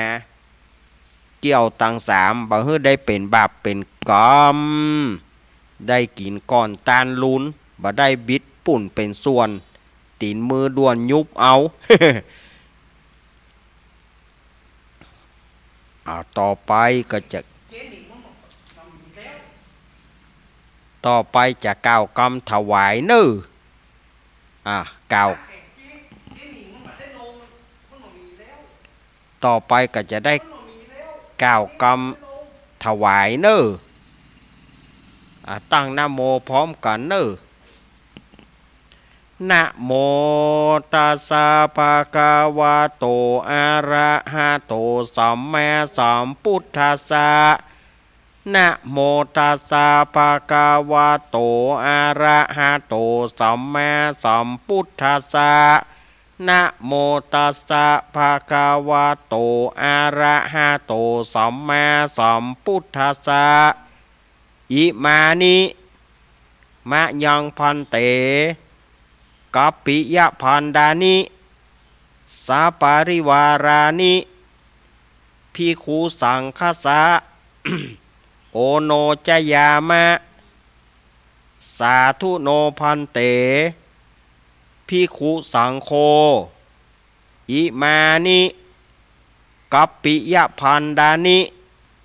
สาปาริวารานิปฏิกันหาตุอัมหากังตีคารตังหิตายะสุขายะข้าแต่พระสงฆ์ผู้เจริญข้าพระเจ้าทั้งหลายขอน้อมถวายกัปปิยพันธ์กับตั้งบริวารทั้งหลายเหล่านี้แด่พระสงฆ์ขอพระสงฆ์จงรับกัปปิยพันธ์ กับตั้งบริวารตั้งหลายเหล่านี้ของข้าพระเจ้าตั้งหลายเพื่อประโยชน์และความสุขแก่ข้าพระเจ้าตั้งหลายเสี่ยงการนานเทินสาธุอ้าวต่อไปก็เจิญท่านหัวหน้าสถานีวิทยุแม่วางเรดิโอแล้วก็ได้ประเคนกันพระพุทธพระธรรมเนอะอ่อนอย่างก็ท่านหัวหน้าแม่วางเรดิโอถวายกันพระพุทธป้ออุดมประเคนกันพระธรรมต่อไปก็จะเป็นการประเคนเนอะเริ่มจากมนต์เสียงธรรมแม่แจมมนต์เสียงธรรมแม่แจมแม่ขันเกี้ยวตั้งสามศรัทธาญาติโยมจากแม่แจมเนอะเริ่มจากแม่แจมลงมาศรัทธาตั้งแม่แจมปากันเอาต่อบะเขือบะห้อยมีเพียบะน้อยงูพุ่นบะน้อยงูก็มีไว้เอาเพื่อลูกตังพวกเนาะตังแม่แจมพุ่นมานะบะน้อยข้องบะน้อยงูบะน้อยงูก็พัดได้กันเนาะเหมาะนะกับน้ำพริกนี่มันบะล้ำบะน้อยงูบ้านเฮานี่ไผ่บะน้ำกินมันจะกินกับบะน้อยเหลี่ยมเนี่ยกินกันบะน้อยงูนี่ไผ่บะน้ำกินแต่ว่าเปิ้นเอามาตาลเนาะเอามาเลยโอ้บะเขือบะเขือยาวบะเขือป้อมมาโอ้ศรัทธาแม่แจมเปิ้นมาแต่เนาะเอาวางเป็นวางเอาวางเป็นแถวดีกว่าถ้าแถวหนึ่งบะเสี่ยงกับต่อแถวแหละวางแถวหนึ่งบะเสี่ยงกับต่อแถวแหละต่อแถวโอ้โหเอาจนสุดแทบนี่เอาจนสุดแทบนี่อาตมายื้อไปเติงจะได้ เอามันได้แถวพอดีกะแถวพอดีแล้วก็ต่อแถวเอามาต่อกันแหมไม่เอาแม่แจมแล้วแม่วางแม่บ่อุ้มเรดิโอแม่บ่อุ้มเรดิโอแม่วางเรดิโอกับสีปันเงินสันปะตองมาเลยอุ้ยอินก็ขอประเคนตัวอุ้ยอินมาไหวก็ถ้าบ่ไหวเป้าดมวิ่งยกมือฉายไฟมายกมือฉายไฟมาอุ้ยอินถ้าลูกบ่ได้ยกมือฉายไฟมาป้าอุดมจะไปเอาป้าดมจะไปเอาป้าดมวิ่งกำ สปีดเวย์เลย1 2 3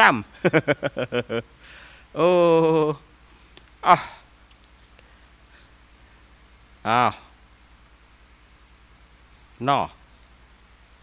แม่จานเรือนใสแม่เดือนเพนทีมวางแม่การดาสีเนตรเป้าดมแม่เทียมบอลพุทธวงศ์ป้อสะอิ่งแม่สาครโพนกลางพี่บัวลองยาสินทุเอามาเลยแม่ปะเคนด้วยกันเอาเปิ้นเอาเปี่ยวแมงเกี่ยวลาวพวกไว้แมงเกี่ยวลาวเปิ้นเอามาตานตัววันนี้นะแมงเกี่ยวลาวเสียดายแต่มันบะแรงบะให้น่ะเนาะมันข้ามไปหน่อยนะบะได้กินลำแมงเกี่ยวลาวเนี่ย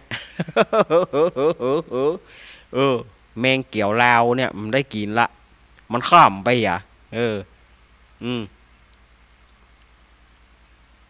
ถ้าจะลอมมันเนาะเขาปอกเปลือกมันออกไงนะแมงเกี่ยวลาวนะ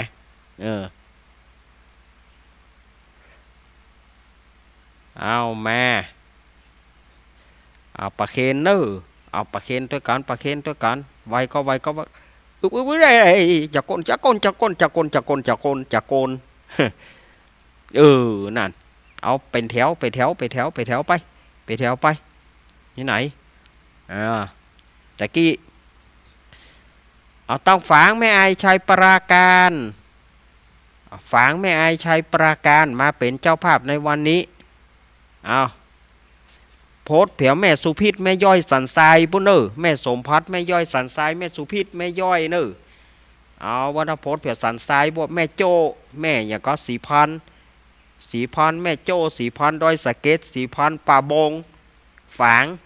ดูแม่สมศรีลุ่มวัดฝ่ายหินแม่สมศรีนันทารามแม่จันทร์ศรีสุขาโอ้มาต้องฝางแม่ไอชัยประการมาแม่สีทอน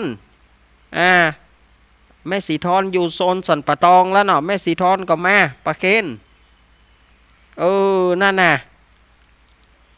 นั่นน่ะ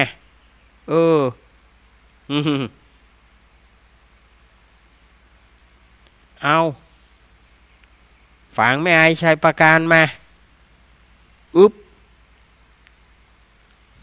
แล้วก็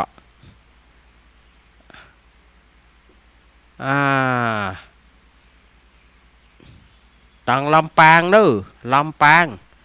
พ่อครูจิรศักดิ์พ่อครูจิรศักดิ์แล้วก็ตลอดจนถึงเจ้าหน้าที่ทุกฝ่ายแล้วก็ศรัทธาญาติโยมลำปางบอกว่าที่จะอยู่บ้านใดที่ฟังวันนี้เอาไปเจ้าภาพประเคนมาประเคนเลยกรุ๊ปเอาวางแถวเดียวบ่ได้ครับป่อแถวเดียวบ่ได้ก้าเอาคนใดลูกบ่ได้คนใดลูกยากนั่งยากพ่อครู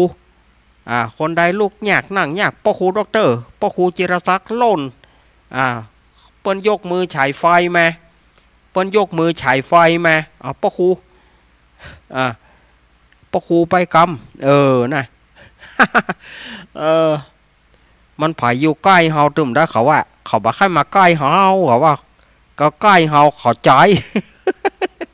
บ่ใจนะขอบ่ได้ใจขอขออินดูที่เปิ่นลูกยากหนังยากบ่ใช่ใหญ่ป่อเฮ้ยอินดูที่เปิ่นลูกยากหนังยากเมื่อเปิ่นลูกยากหนังยากเนี่ยมันก็เปิ่นมาก็ลำบากโคข้าหน้าโมใจอย่างแหน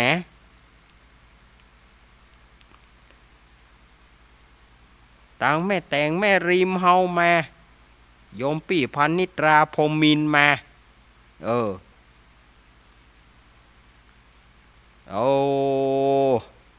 มากันนักมากันหลายแต่วันที่9 กันยาเนอะอาตมาจะเทศน์มาลัยโพธิ์เนาะวันที่9 กันยาเนี่ยอาตมาอาจจะงดทำเรื่องงดทำข่าววันที่9 กันยาเดี๋ยวอาตมาจะมาเทศน์ทำมาลัยโพธิ์และก็ศรัทธาญาติโยมอาตมาก็จะทำกิจกรรมเดือน12เพลงนะจะทำกิจกรรมเดือน12เพลงศรัทธาญาติโยมก็ถ้าฟังกันเนาะอาตมาจะทำกิจกรรมเดือน12เพลงตลอดจนถึงโซนเหนือเฮารายการธรรมะคลายเครียดก็ดีรายการต่างๆของทุกสถานียกเว้นโซนใต้จอมตองจอมตองเวียงหนองล่องดอยลอป่าซางบ้านห้องสันปะตองบางส่วนแล้วก็ลีอาตมาจะเทศน์ทำมาลัยโพธิ์ในวันเดือนเปงเนอวันเดือนเปงก็จะมีกิจกรรมกิจกรรมเดือน12เพลงลีแล้วก็สีคำเรดิโอจังหวัดแน่นนิกเนียวเรดิโอนิกเนียวเรดิโอเรดิโอเน็ตเวิร์ก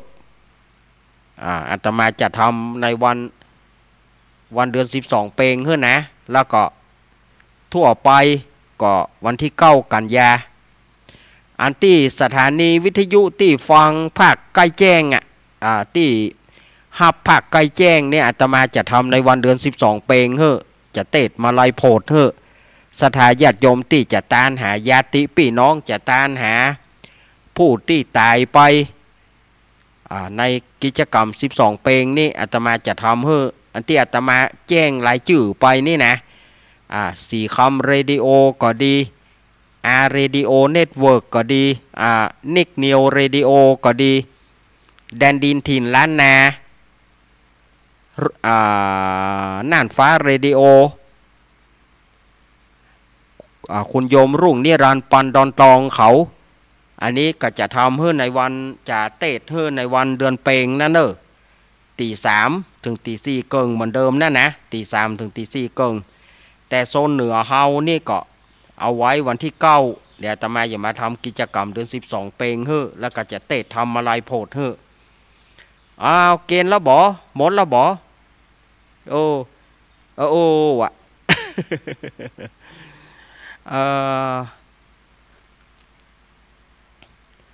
ฝางแม่ไอชัยประกันก็เรียบร้อยเนาะเรียบร้อยเนาะเรียบร้อยหมดแล้วบ่ป้อดมเกณฑ์ป้ออาจารย์กำป้อดม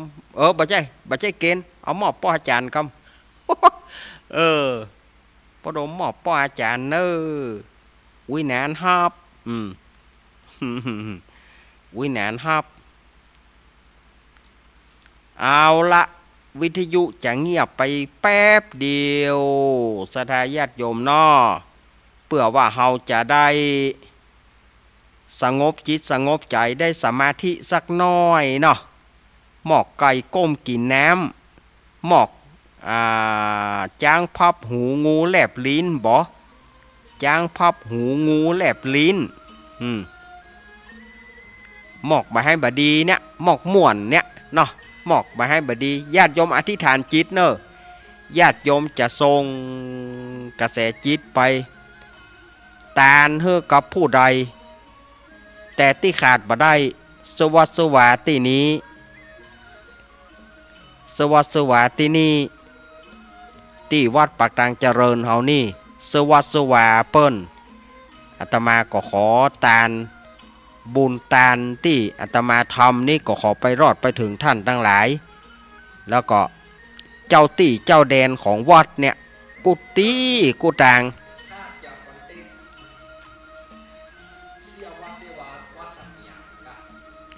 เจ้าตี้เจ้าดินที่นี้เพราะอาตมามาอาศัยทำบุญมาอาศัยเตดน้ำเตดทำออกอากาศที่นี่ก็ขอตานให้กับเจ้าตี้เจ้าแดนสวาวัดปากตางเจริญของเฮานี่ตวยแล้วก็เทวบุตรเทวดารักษาแวดวัดนี้ทุกตนทุกองค์แล้วก็อดีตตุเจ้าพระนายอดีตป่ออาจารย์อดีตกรรมการต่างๆที่เคยทำบุญในวัดในวาที่นี้อาตมาก็ขอบุญนี้ไปรอดไปถึงเปิ้นตัวเนาะมดกะอดีตป้อลามป้อจานเอาเกียมมาพัตานุโมทนาท่านตั้งหลายเนาะขอเชิญท่านตั้งหลายมารับอนุโมทนาทุกตนทุกองค์อาตมาก็บ่ได้ลืมไผทุกท่านสงบใจสักน้อยหนึ่ง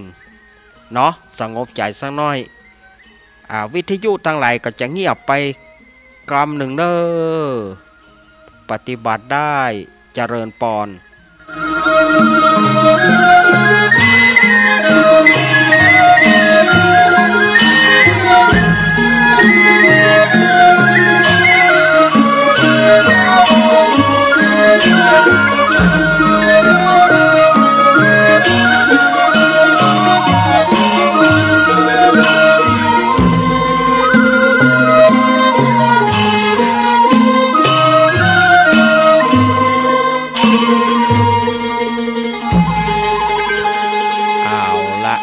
โยมอนุโมทนาญาติโยมสาธุขึ้นพร้อมกัน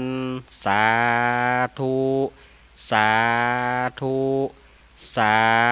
ธุอนุโมทามิเอาละต่อไปก็ เจิญฮับปอนได้เนอสถาญาติโยมตั้งจิตตั้งใจฮับปอนแล้วหยาดน้ำหมายตาลไปถึงตามที่อาตมาได้กล่าวมาตะกี้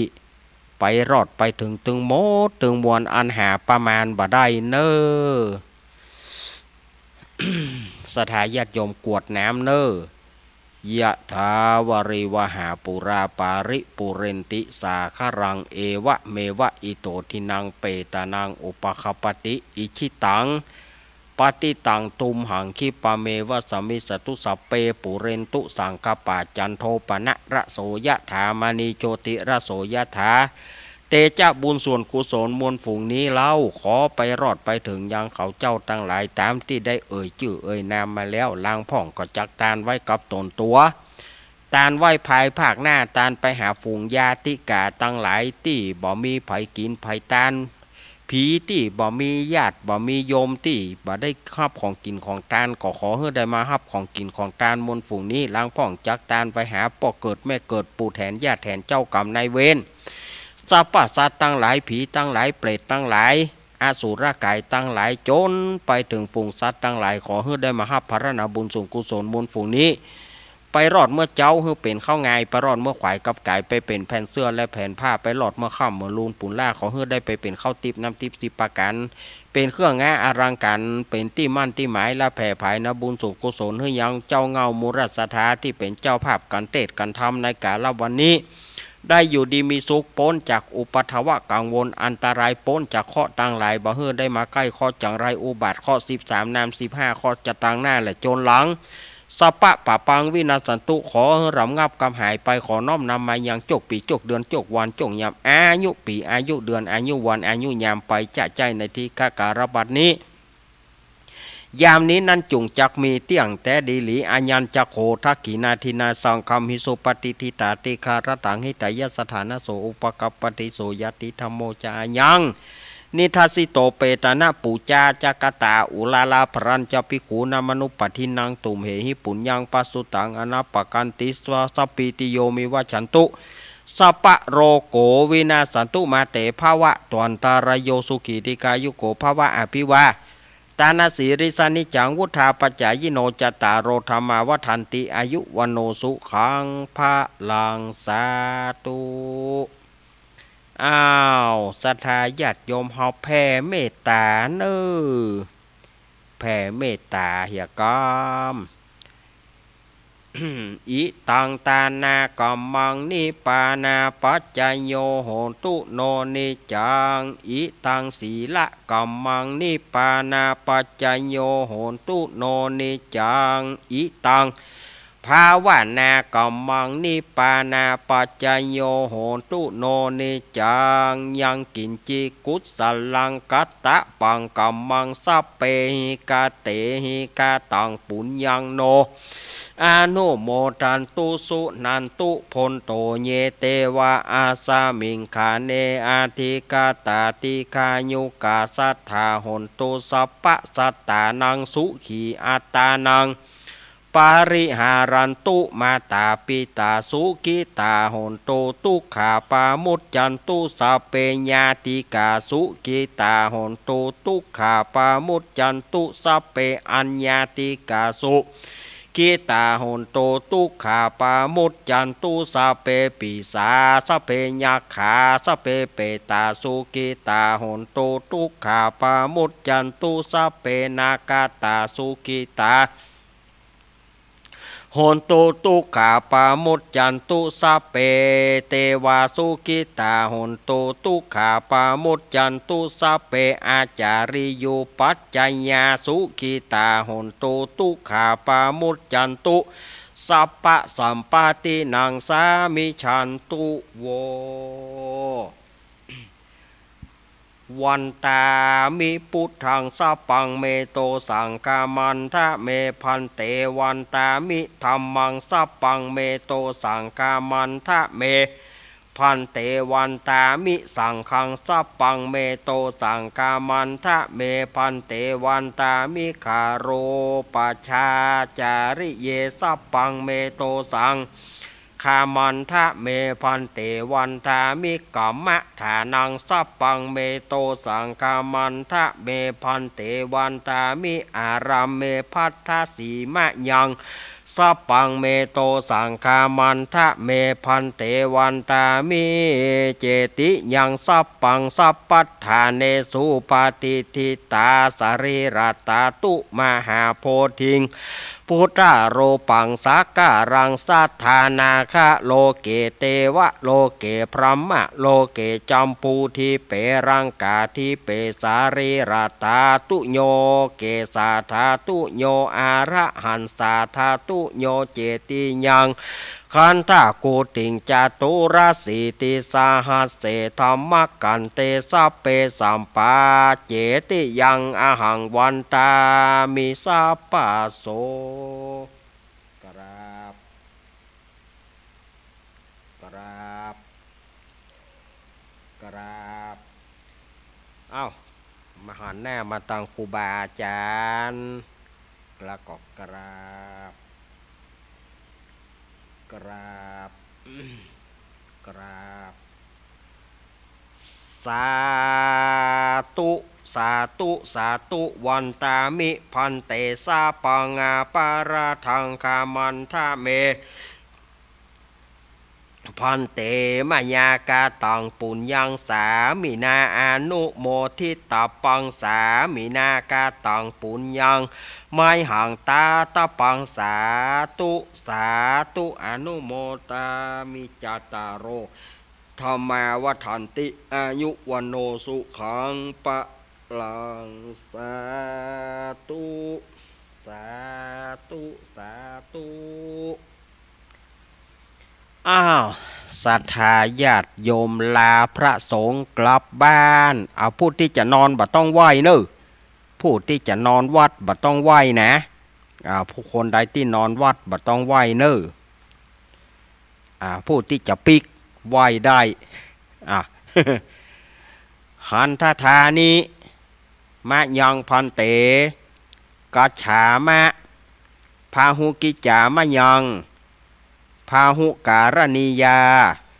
ยัสธานิตุมเหการังมัญญทะขอศรัทธาญาติโยมตั้งหลายจงสำคัญในกาละที่กวนเตอสาธุพันเตสาธุพันเตสาธุพันเตเอาเรียบร้อยปีกบ้านได้โอ้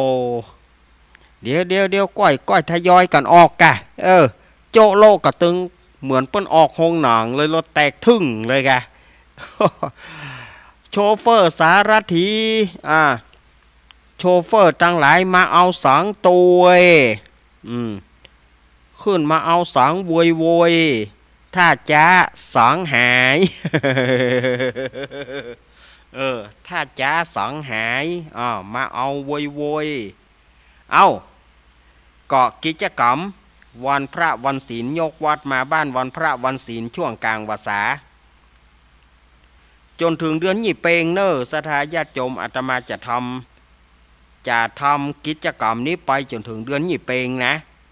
ถ้าเสี่ยงเดือนยี่เปงก็คือมดซุยลุยแล้วเนอจากนั้นวันศีลต่อไปมันเป็นเข้าหน้าแล้งละเมื่อเข้าหน้าแล้งก็กิจกรรมมันก็บ่มีนักละกิจกรรมก็จะบ่มีละกิจกรรมยกวัดมาบ้านนี่นะนอกจากว่าถ้ามีบุญยังมีอยู่และวิทยุของเฮายังได้จัดแถมอยู่ปีหน้าก้อยว่ากันใหม่ภาษาหน้าก้อยว่ากันใหม่เนาะ เดินทางโดยสวัสดิภาพปลอดภัยเนอะผู้ที่มาบ่ได้ก็โทรห้องลูกห้องหลานเอารถมาใส่เอาโทรห้องลูกห้องหลานเอารถมาต่างเอาฝ่ายที่มีรถไฟฟ้าก็จะไปลัดน้ำกะก้อยไปเนอะก้อยไปเนอะ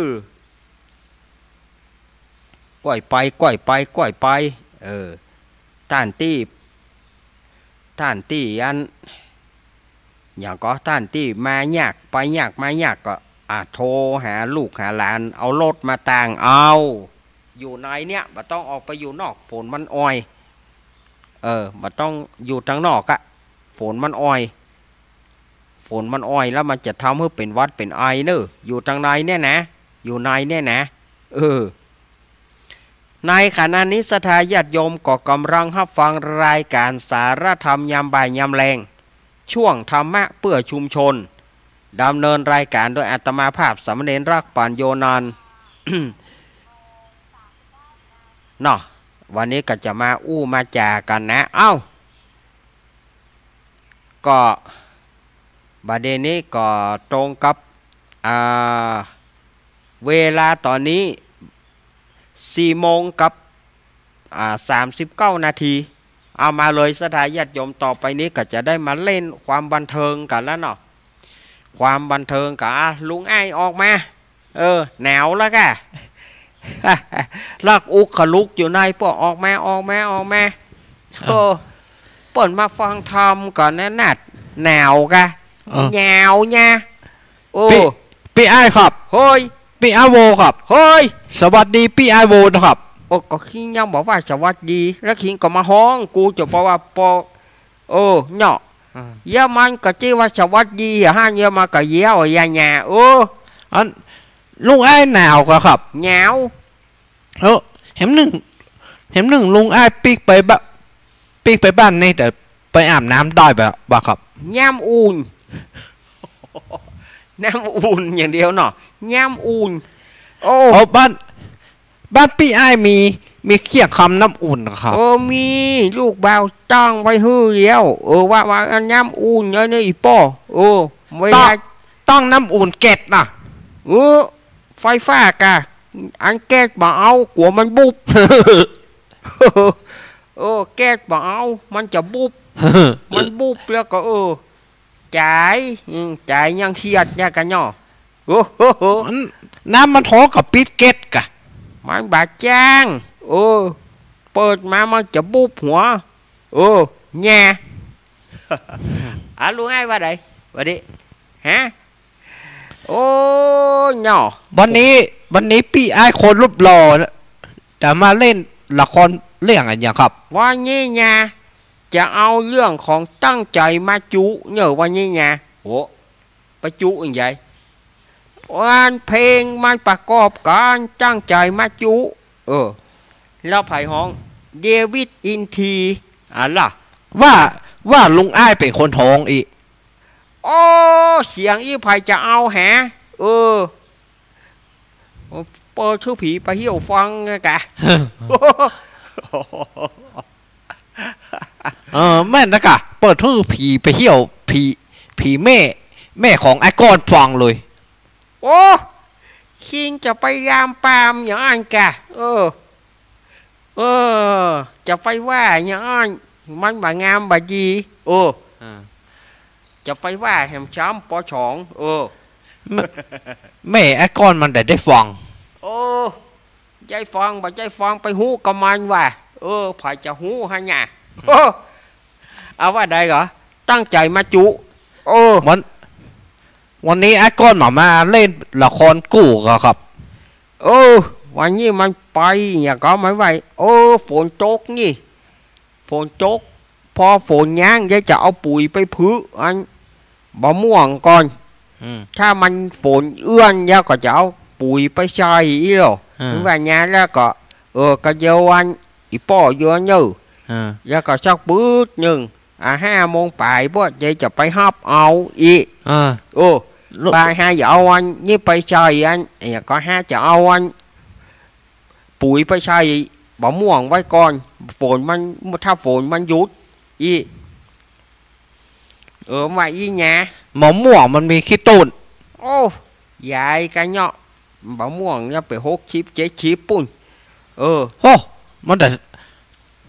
มะม่วงนักอีแต่ใส่ปุ๋ยตันแล้ววะเยอะกะกำเยอะกะพื้โยนฮะกันเนาะว่าบะชาชอยเยอะบะฟอนจะขายให้เขาเหี้ยบะม่วงมันถูกอีเนาะมันก็ว่าป้อเฮยก็ปีนี้มันถูกปีหน้ามันจะแปลงก็ได้รู้ก็ไปป้อคิงบะเหลือแล้วฟอนเยี่ยวอีเนาะป้อคิงยุ่มอีฮะ ถ้าป้อไอปีไอโบเป็นลอกฟอนโขมมานี่วองนามันมาฟอนลุงไอเตนบอกกูเลี้ยงเนอะบ่ฟอนว่าถ้ายุ่มถ้าว่ายุ่มอยู่เนี่ยบ่ไหวแล้วมีเล่นแล้วถ้าเล็กกะอีโตในหยอกมันก็เป็นลอกฟอนโขมมานี่มันมาตัวเก่าลังลับเข้าประคำเมื่อคืนมันฟอนลุงไอนี่อย่างไรนะป้อมันเนี่ยปลูกไว้ป้อมันเนี่ยหีบไว้จึงมวนเนี่ยอย่าบอกเขาเนี่ยมาได้กิน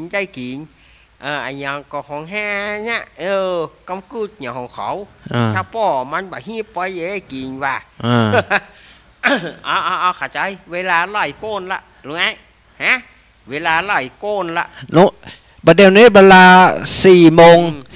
4:44นะครับเวลาไล่โกนละเล่นละครได้เลย20 นาทีโอ้ยเนี่ยวันนี้เนาะมันเรื่องมันมีอย่างอีสมัยก่อนเนาะยุ่งง่ายไปป้าใช้เช้าตั้งใจว่าจะไปหลอกเขาเพื่อเขาฮักอีกชาวโมสังโคเปว่าไปเผียวมันหลอกบะลงจุมันบะลงตั้งใจว่าจะจุมาอยู่จุแล้วก็ได้แล้วก็จะละมันเรื่องมันที่ไหนได้ไปปะเขาใช้มันแล้วเอ็นดูมันจะหลอกมันจะจุมันบะลงเนี่ยไงฮะฆาตกรตัวจริงบอกโอ้ยฆาตกรตัวจริงบอกจะไปหลอกเปิ้ลนี่เนาะจะไปหลอกเปิ้ลเอาเปิ้ลมาอยู่โดยบ่ได้นี่เนาะบ่ได้เอามาอยู่จะหลอกมันขำหันเนี่ยจะหลอกมันแล้วก็บอกเดี๋ยวเรียกว่าได้แล้วทิ้งจะไปป้าสมันอินยูมันอย่าเหมาะเอาปลามาน้ำตาย้อยปิชิกเขาก็อินยูมันเลยเนี่ยอย่างมันบะโยงสักกำnhàเนี่ยตั้งใจมาหลอกเปิ้ลเอาปลามาตัวเก่าให้โอ๊ตบะได้บะเฮยอีก็มาตั้งใจมาหลอกขอเปิดของเดวิดอินทีฮือกำมะเปิดของเดวิดอินทีฮือกำมะตั้งใจมาจุเนี่ย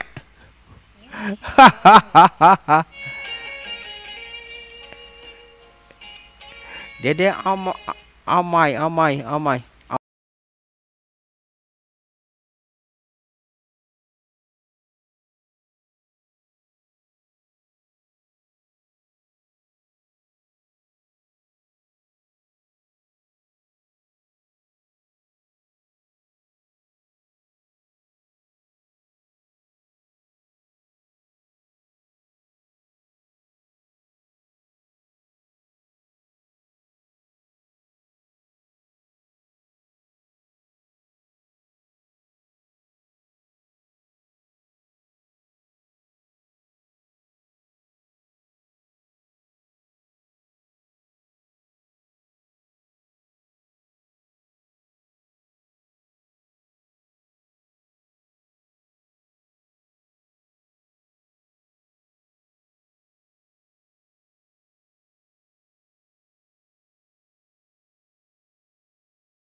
เสียว่าไปฮอกเปิ่นเหียหลงอายเฮ้ยโอ้cả nhạ chân trời vắt chạy chú mà nhà hả bà lang pa ơi nè cả nhẹ hàว่าnha chờ mọi con pa khẩu mũi như nhà pa bà gì